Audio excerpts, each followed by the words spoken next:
Hello friends, welcome to our channel. Friends, కేంద్ర మంత్రుల పక్కన తిరుగుతూ వారు మాట్లాడేటువంటి స్పీచ్ని ఇంగ్లీష్లోకి అలాగే హిందీలోకి ట్రాన్స్లేట్ చేస్తూ చేసేటువంటి జాబ్స్ ఫ్రెండ్స్. ఇవి నిజంగా చేస్తే ఎవరైనా జాబ్ చేయాలి అనుకుంటే ఖచ్చితంగా ఈ జాబ్స్ అనేవి చేయాలి. ఈ జాబ్స్కి సంబంధించినటువంటి క్వాలిఫికేషన్స్ అనేవి కొంచెం కన్ఫ్యూజింగ్గా ఉంటాయి. నేను మీకు క్లియర్గా ఎక్స్ప్లెయిన్ చేస్తాను. కాబట్టి మీరు ఈ వీడియో చివరి వరకు చూడండి. ముఖ్యంగా క్వాలిఫికేషన్కి సంబంధించినటువంటి పార్ట్ అనేది మీరు తరోగా నేను చెప్పేది జాగ్రత్తగా వినండి. అయితే ఈ జాబ్స్కి సంబంధించినటువంటి ఎగ్జామినేషన్ సెంటర్ కూడా మన ఆంధ్రప్రదేశ్ తెలంగాణ రాష్ట్రాల్లోనే ఉన్నాయి. హైదరాబాద్లో తెలంగాణ వారికి సెంటర్ ఉంది, ఇంకా ఆంధ్రప్రదేశ్ వారికి విజయవాడని సెంటర్గా ఇవ్వడం జరిగింది. ఈ జాబ్లో జాయిన్ అయిన వెంటనే మీకు starting salary 7th pay commission ప్రకారం 7th CPC ప్రకారం మీకు 45,000 రూపాయల వరకు శాలరీ అనేది రావడం జరుగుతుంది. సో ఇంత మంచి జాబ్స్ని మీరు మిస్ చేసుకోకుండా మీకు కనుక క్వాలిఫికేషన్ ఉంటే ఈ నెల 25వ తేదీలోపు అప్లై చేసుకోవడానికి ట్రై చేయండి. నేను క్లియర్ కట్ ఎక్స్ప్లెనేషన్ అయితే దీనికి సంబంధించినటువంటి జాబ్స్ గురించి క్లియర్గా చెప్తాను. ఏ డిపార్ట్మెంట్ నుంచి వచ్చినాయి, ఏ డిపార్ట్మెంట్లో వేకెన్సీస్ ఉన్నాయి, మొత్తం టోటల్ వేకెన్సీస్ ఎన్ని ఉన్నాయి అనేది కూడా క్లియర్గా చెప్తాను. కాబట్టి స్కిప్ చేయకుండా చివరి వరకు చూడండి. ఫస్ట్ టైం మన ఛానల్ని ఎవరైనా విజిట్ చేస్తే ఖచ్చితంగా సబ్స్క్రైబ్ చేసుకొని దాని పక్కనే వచ్చేటువంటి బెల్ సింబల్ని యాక్టివేట్ చేసుకోండి.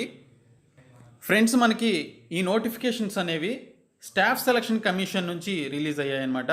ఇవి గ్రూప్ బి నాన్ గెజిటెడ్ పోస్టులు. ఇవి జూనియర్ హిందీ ట్రాన్స్లేటర్ అనేది సెంట్రల్ సెక్రటేరియట్ అఫీషియల్ లాంగ్వేజెస్కి సంబంధించినటువంటి పోస్ట్ అనమాట. సెంట్రల్ సెక్రటేరియట్ ఉంటుంది కదా, ఢిల్లీలో ఉంటుంది. అది మనకి సెక్రటేరియట్ మనకి అమరావతిలో, అలాగే తెలంగాణ వారికి హైదరాబాద్లో ఎక్కడైతే ఉందో సచివాలయం, అలాగా మన దేశానికి సెక్రటేరియట్ అనేది ఢిల్లీలో ఉంటుంది. సో ఆ ఢిల్లీలో ఉన్నటువంటి సెంట్రల్ సెక్రటేరియట్లో జూనియర్ ట్రాన్స్లేటర్కి సంబంధించినటువంటి పోస్టు, తర్వాత junior translator in ministry of railway బోర్డుకి సంబంధించినటువంటి పోస్ట్ ఉంటుంది. తర్వాత junior translator in armed forces head quarters. So armed forces మనకు తెలిసిందే కదా, మిలిటరీ కానీ లేకపోతే బోర్డర్ సెక్యూరిటీ కానీ వీటన్నిటికి సంబంధించినటువంటి హెడ్ క్వార్టర్స్లో చేయాల్సి ఉంటుంది. తర్వాత పోస్ట్ వచ్చేసి junior translator or junior Hindi ట్రాన్స్లేటర్కి సంబంధించినటువంటి పోస్ట్ అనేది సబార్డినేట్ ఆఫీసర్స్కి సంబంధించినటువంటి పోస్ట్. ఇది డిపార్ట్మెంట్ ఆఫ్ దీనికి సంబంధించినటువంటి ఏవైతే డిపార్ట్మెంట్స్ సెంట్రల్ గవర్నమెంట్ డిపార్ట్మెంట్స్ ఉంటాయో అందులో పనిచేయాల్సి ఉంటుంది. తర్వాత senior Hindi translator in various central government ministries or departments or ఆఫీసెస్కి సంబంధించి దీనికి సంబంధించినటువంటి పోస్ట్ ఉంటుంది. ఇవన్నీ లెవెల్ 6 లెవెల్ 7కి సంబంధించినటువంటి పోస్టులు. 7th పే కమిషన్ ప్రకారం చూసుకుంటే 45,000 వరకు శాలరీ అనేది స్టార్టింగ్లోనే రావడం జరుగుతుంది. సో ఇవి మొత్తం 5 రకాల పోస్టులు అనమాట. ఇవి గ్రూప్ బికి సంబంధించినటువంటి నాన్ గెజిటెడ్ పోస్టులు. అయితే మొత్తంగా మనకి జూనియర్ ట్రాన్స్లేటర్ లేదా హిందీ ట్రాన్స్లేటర్ అన్నారు. జూనియర్ ట్రాన్స్లేటర్ అంటే ఏంటంటే వాళ్ళు మాట్లాడినటువంటి స్పీచ్ని ఇంగ్లీష్లోకి ట్రాన్స్లేట్ చేయడం. ఓకే, సో లేదా జూనియర్ హిందీ ట్రాన్స్లేటర్ అంటే హిందీలోకి ట్రాన్స్లేట్ చేయడం అనమాట. టెంటేటివ్ వేకెన్సీస్ అంటే మీనింగ్ ఏంటంటే ఈ వేకెన్సీస్ పెరగవచ్చు, తగ్గవచ్చు. ప్రస్తుతానికి ఉన్నటువంటి వేకెన్సీస్ ఇవి చూసుకున్నట్లయితే 275 వేకెన్సీస్ ఉన్నాయి. తర్వాత సీనియర్ హిందీ ట్రాన్స్లేటర్ వచ్చేసి 8 వేకెన్సీస్ ఉన్నాయి. మొత్తంగా చూసుకుంటే 280కి పైగా వేకెన్సీస్ అయితే మనకి ఇక్కడ ఉన్నాయన్నమాట. సో దీనికి సంబంధించి మనకి స్టాఫ్ సెలక్షన్ కమిషన్ నుంచి ఈ నోటిఫికేషన్ అయితే రావడం జరిగింది ఫ్రెండ్స్. అఫీషియల్ సైట్ ఇది. సో దీనికి సంబంధించి సబ్మిషన్ ఆఫ్ ఆన్లైన్ అప్లికేషన్స్ వచ్చేసి last month 29th online application process అయితే మొదలైంది. సో ఈ నెల 25వ తేదీలోపు అప్లై చేసుకోవాల్సి ఉంటుంది అని చెప్పేసి మెన్షన్ చేశారు.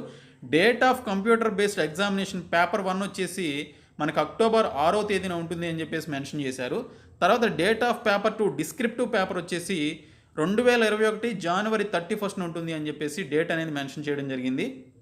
యాక్చువల్గా SSC అనేది ఈ విధంగా డేట్స్ అనేవి సెకండ్ ఎగ్జామినేషన్కి సంబంధించిన డేట్ అనేది ఇవ్వదు, కానీ డేట్ ఇచ్చింది అంటే మ్యాక్సిమం ఆ డేట్లో కండక్ట్ చేసే ఛాన్సెస్ ఉంటాయి.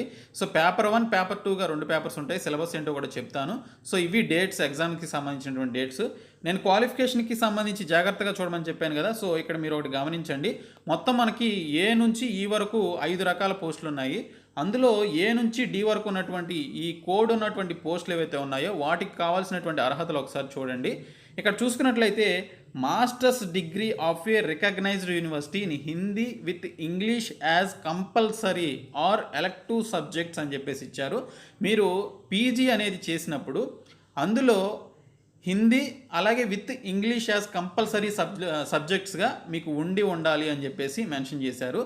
లేదా as a medium of examination at the degree level అని చెప్పేసి మెన్షన్ చేశారు. అంటే మీరు డిగ్రీ చదువుతారు కదా, బీఎస్సీ కానీ బీకామ్ కానీ బీఏ కానీ, లేదా ఇతర డిగ్రీలు ఏవైతే చదువుతారో ఆ డిగ్రీలో ఖచ్చితంగా ఒక మీడియం అంటే హిందీ మీడియం కానీ ఇంగ్లీష్ మీడియం కానీ ఖచ్చితంగా ఆ రెండు సబ్జెక్టులో ఏదో ఒకటి ఉండాలి అని చెప్పేసి మెన్షన్ చేశారు. సో మనకు ఖచ్చితంగా ఇంగ్లీష్ అనేది ఒక సబ్జెక్ట్ ఉంటుంది మీడియం కింద. సో ఎవరైతే డిగ్రీ లెవెల్లో ఈ సబ్జెక్ట్స్ కలిగి ఉన్నారో వారు ఈ జాబ్స్కి అప్లై చేసుకోవచ్చు.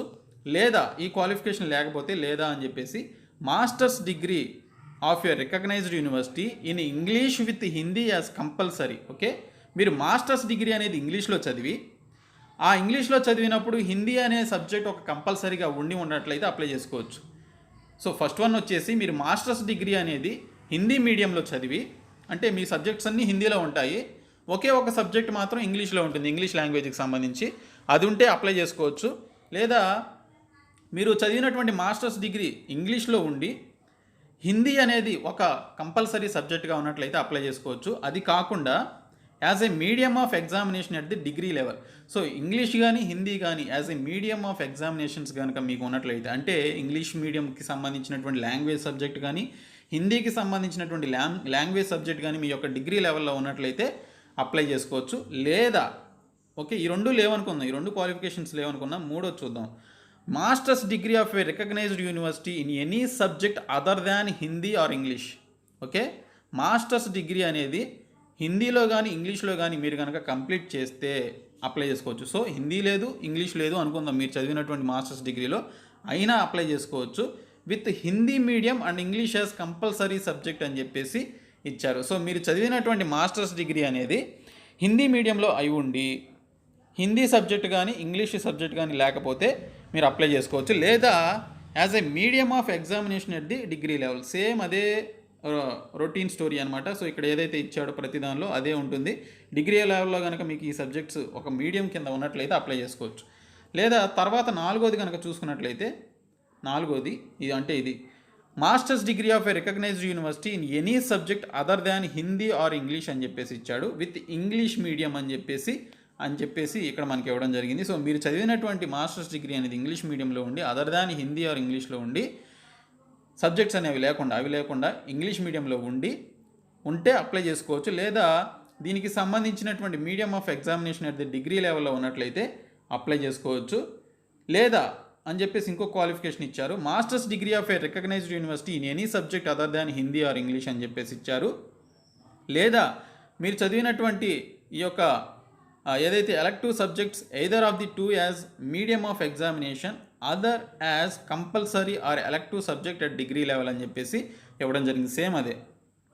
తర్వాత అది కాకుండా ఓకే, వీటన్నిటిలో ఏ ఒక్కటి ఉన్నా కూడా మీరు అప్లై చేసుకోవచ్చు. దానితో పాటు recognized diploma or certificate course in translation from Hindi to English అనేది ఉండాలి. లేదా వైస్ వర్సా, అంటే ఇంగ్లీష్ టు హిందీ అనేది ఉండాలి. సో డిప్లొమా కోర్స్ అనేది ఈ ట్రాన్స్లేషన్కి సంబంధించి హిందీ నుంచి ఇంగ్లీష్కి లేదా ఇంగ్లీష్ నుంచి హిందీకి చేసినటువంటి ట్రాన్స్లేషన్ కోర్స్ ఏదైతే ఉంటుందో డిప్లొమా అనేటువంటి కోర్సు, ఆ కోర్స్ చేసినా కూడా మీరు అప్లై చేసుకోవచ్చు. అది స్టేట్ గవర్నమెంట్కి సంబంధించినటువంటి కోర్స్ అయినా సెంట్రల్ గవర్నమెంట్కి సంబంధించినటువంటి కోర్స్ అయినా మీరు అప్లై చేసుకోవచ్చు అని చెప్పేసి ఇవ్వడం జరిగింది.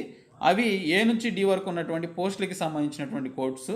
తర్వాత పోస్ట్ కోర్సు ఏదైతే ఉందో సీనియర్ హిందీ ట్రాన్స్లేటర్కి సంబంధించినటువంటి పోస్ట్ ఏదైతే ఉందో దానికి సంబంధించి ఖచ్చితంగా డిప్లొమా కోర్స్ అనేది హిందీ నుంచి ఇంగ్లీష్కి లేదా ఇంగ్లీష్ నుంచి హిందీకి చేసినటువంటి కోర్స్ అనేది చేసి ఉండాలి.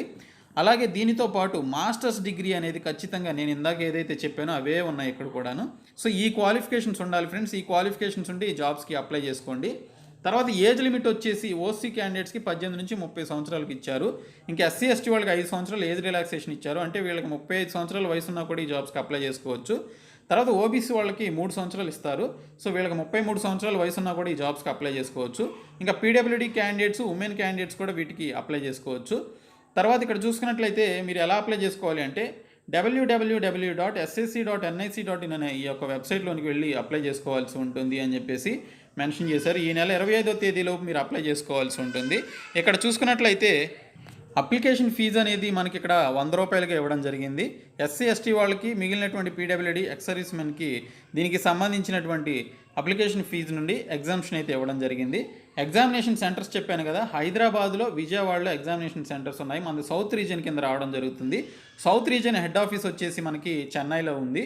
సో మనకి సౌత్ రీజియన్ కింద ఆంధ్రప్రదేశ్, పుదుచ్చేరి, తమిళనాడు, తెలంగాణ ఉంటాయి అన్నమాట. ఈ 4 రాష్ట్రాలు ఉంటాయి, ఇంక్లూడింగ్ కేంద్రపాలిత ప్రాంతమైనటువంటి పుదుచ్చేరి కూడా కలుపుకొని.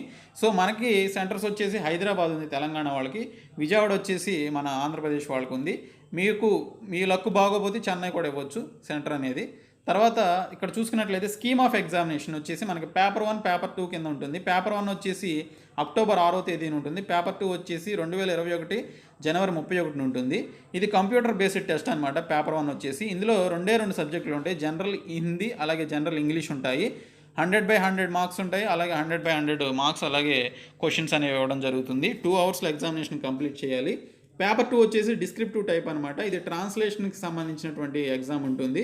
ఎస్ఐ రైటింగ్స్ అడుగుతాడు, 200 మార్క్స్కి ఉంటాయి. తర్వాత ఇక్కడ చూసుకున్నట్లయితే పేపర్ 1కి సంబంధించిన సిలబస్ ఒకసారి చూసుకోండి.